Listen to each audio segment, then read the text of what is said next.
História da Redenção, capítulo 43. Martírio de Paulo e Pedro.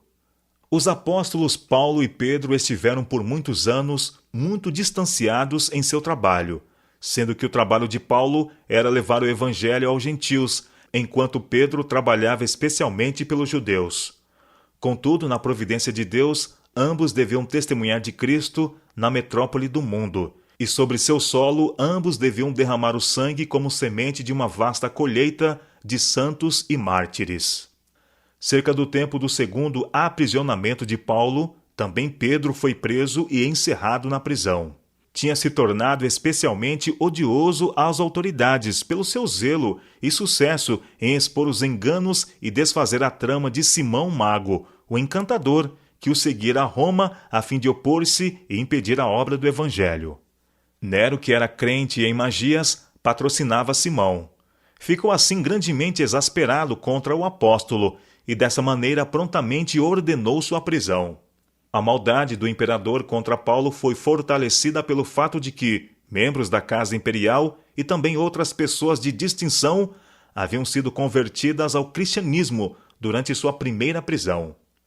Por esta razão, fez a segunda prisão mais severa do que a primeira, permitindo-lhe pouca oportunidade para pregar o Evangelho, e determinou tirar sua vida tão logo um pretexto plausível pudesse ser achado para assim fazer. A mente de Nero ficou tão impressionada com a força das palavras do apóstolo em seu último julgamento que protelou a decisão do caso, nem o absolvendo, nem o condenando. Todavia, a sentença foi apenas protelada. Não muito tempo depois, foi pronunciada a decisão que condenava Paulo à morte de mártir.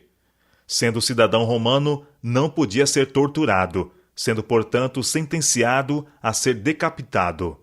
A maldade do imperador contra Paulo foi fortalecida pelo fato de que membros da casa imperial e também outras pessoas de distinção haviam sido convertidas ao cristianismo durante sua primeira prisão.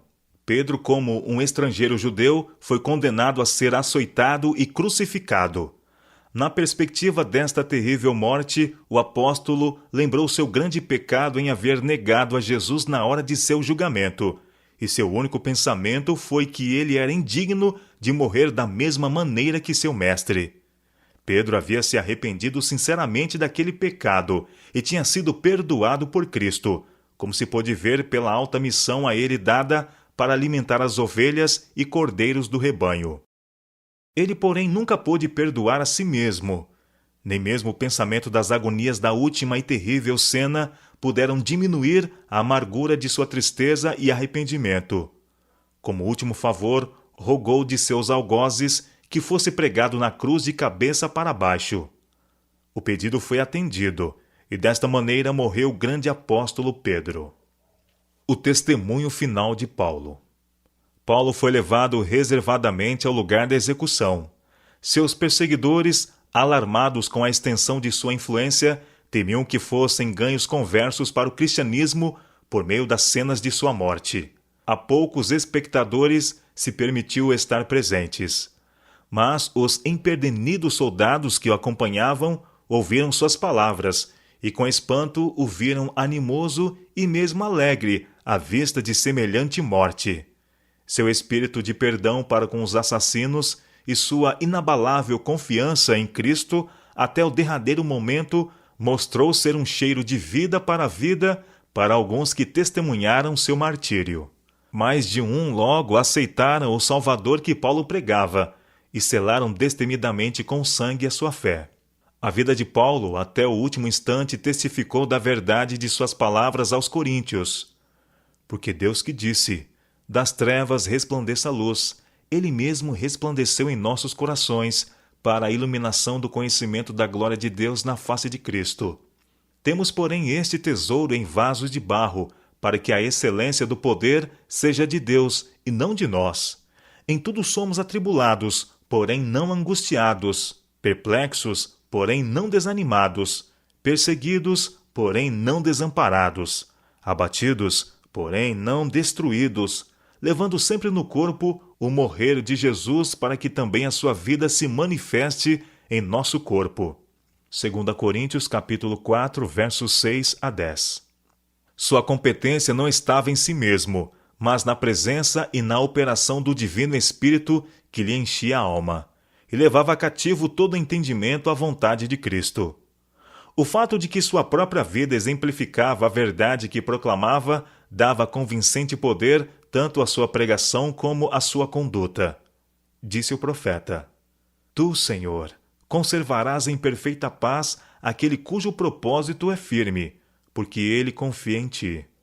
Isaías capítulo 23, verso 3.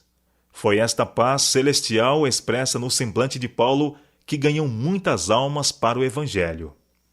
O apóstolo estava a olhar para o grande além, não com incerteza ou terror, mas com jubilosa esperança e anelante expectativa. Ao encontrar-se no lugar do martírio, não viu a luzente espada do carrasco, nem a verde relva que tão logo lhe havia de receber o sangue. Olha através do calmo céu azul daquele dia de verão para o trono do Eterno. Sua linguagem foi: Ó Senhor, Tu és o meu conforto e galardão. Quando poderei tocar-te? Quando poderei ver-te por mim mesmo, sem um véu obscuro de permeio? Paulo levou através de sua vida terrena a atmosfera do céu. Todos os que com ele se associavam sentiam a influência de sua união com Cristo e a companhia com os anjos. Nisto reside o poder da verdade. A influência espontânea e inconsciente de uma vida santa é o mais convincente sermão que se pode fazer em prol do cristianismo. O argumento, mesmo que seja irrespondível, só pode provocar oposição, mas o exemplo piedoso tem um poder a que é impossível resistir completamente.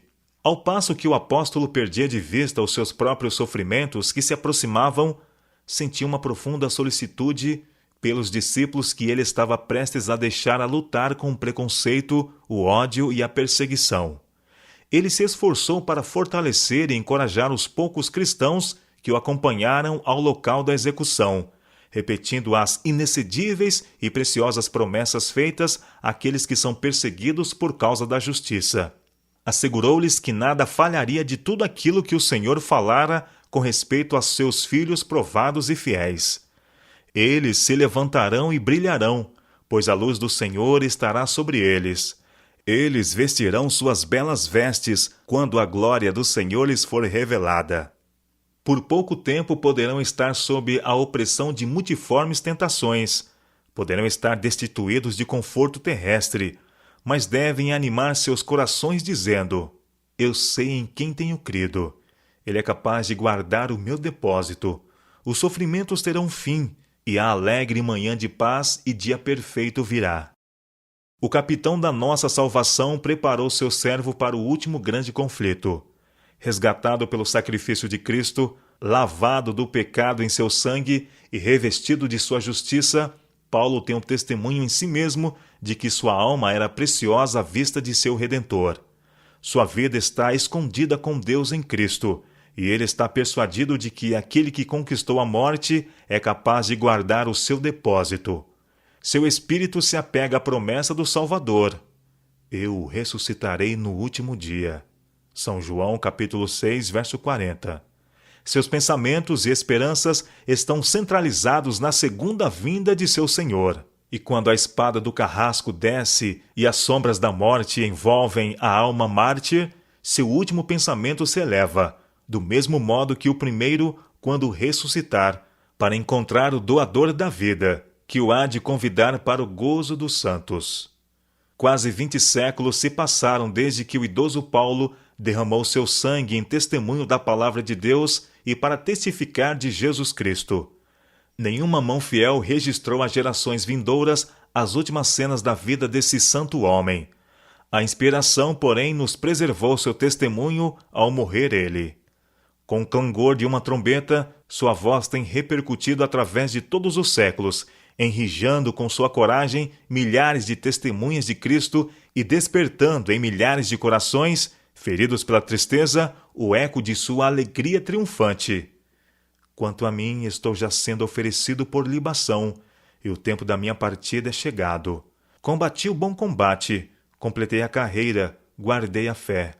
Já a coroa da justiça me está guardada, a qual o Senhor, reto juiz me dará naquele dia, e não somente a mim, mas também a todos quantos amam a sua vinda.